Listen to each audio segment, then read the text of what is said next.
Takedown bows can be really handy, especially for traveling.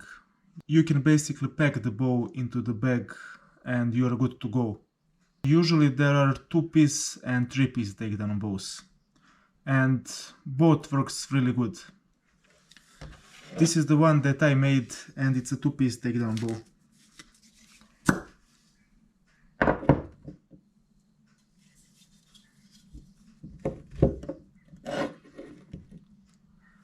And this is the 3-piece takedown.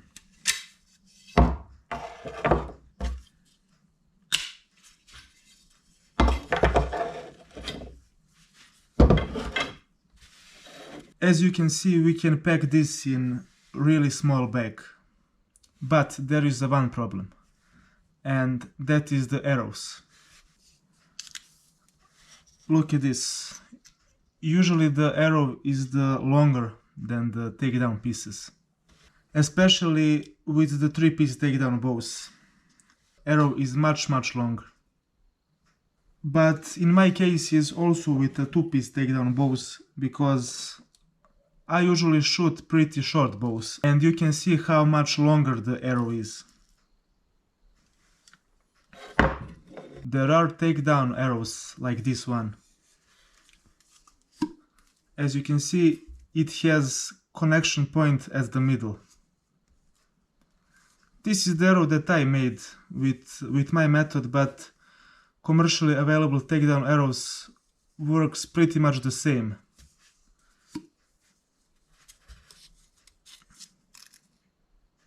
But the problem is, when the arrow flexes, the most of the stress is in the middle, right where the connection point is. So that can affect the arrow flight, and that can even damage the connection point, especially when you're shooting powerful bows. So we need to find some other solution. I was thinking of cutting the arrow somewhere here and making the connection point there. It's similar as the foreshaft in the primitive arrows. And by doing that, the connection point will be basically unaffected by the arrow flexing.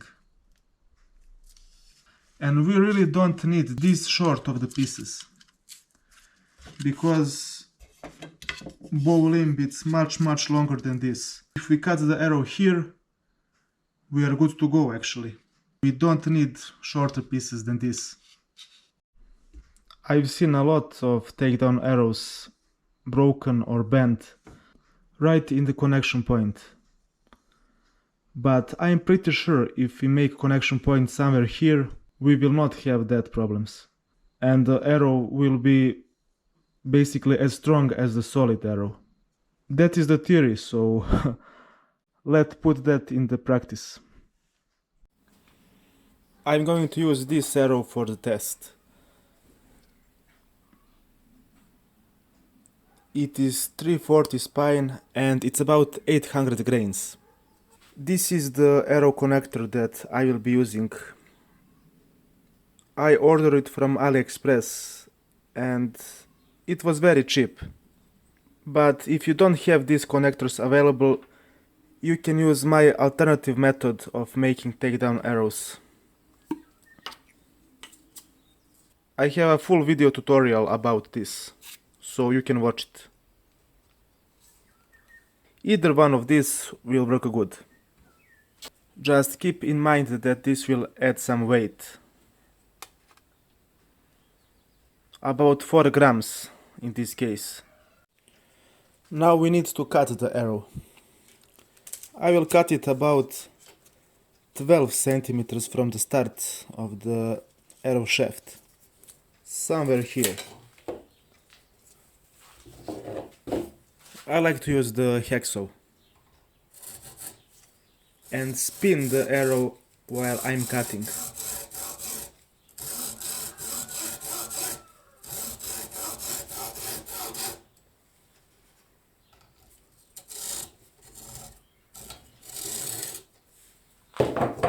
Now we can broke the shaft.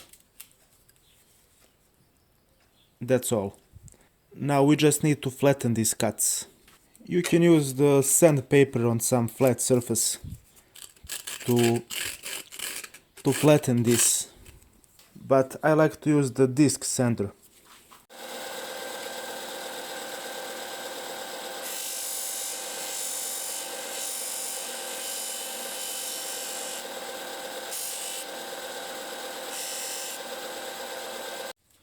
It's a good idea to sand insides a little bit with coarse sandpaper.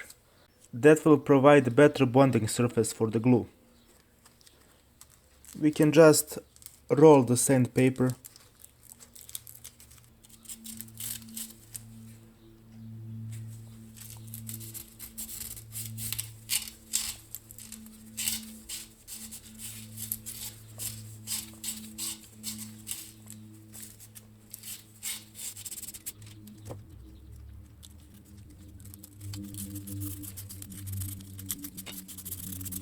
Now I like to use acetone to clean the surfaces.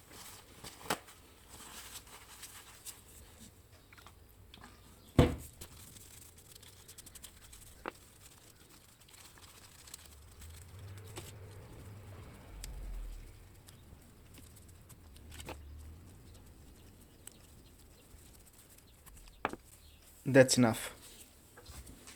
For the gluing I like to use CA glue, but you can use the epoxy or some other glue. I just don't recommend the hot glue. I think for this we need something stronger.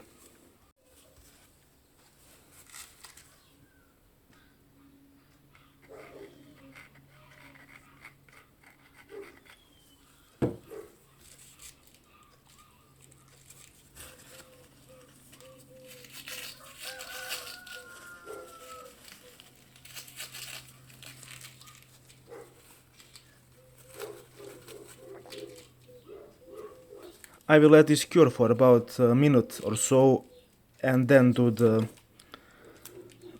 other part.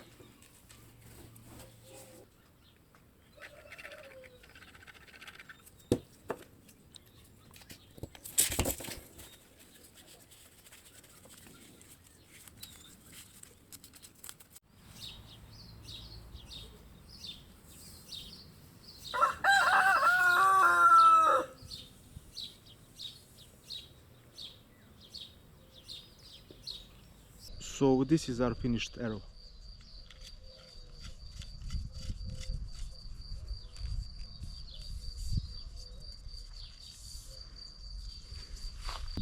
I will be using this 75-pound bow first.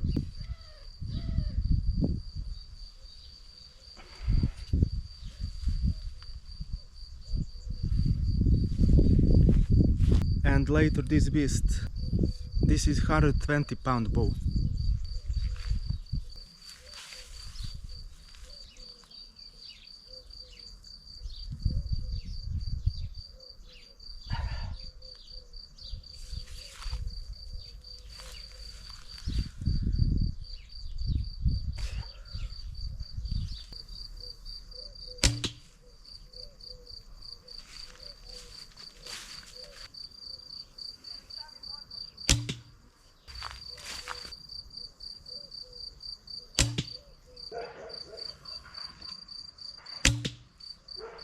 I cannot tell the difference between a regular arrow and this takedown.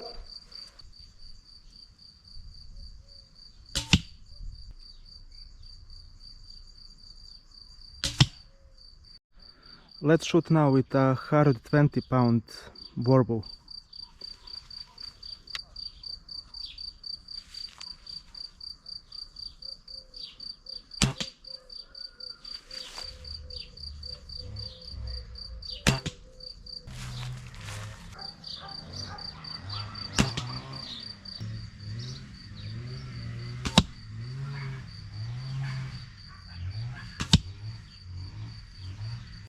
The final test will be shooting in this pretty thick board. If the arrow survives this, it is definitely super strong.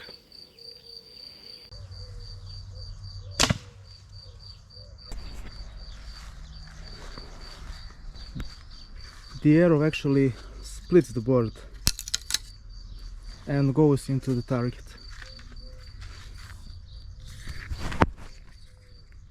It is without any damage. Let's try one more shot.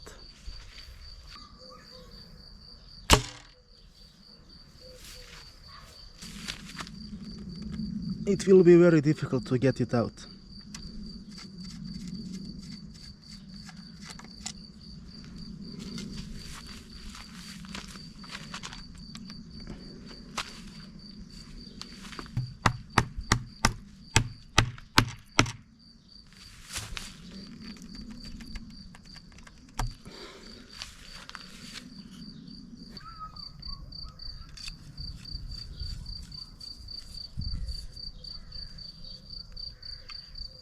It's still perfectly straight and it's basically like new.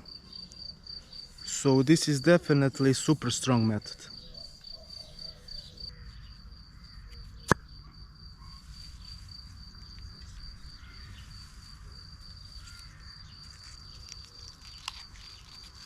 You can see when we take the arrow apart, it can fit into the bag same size as this bow.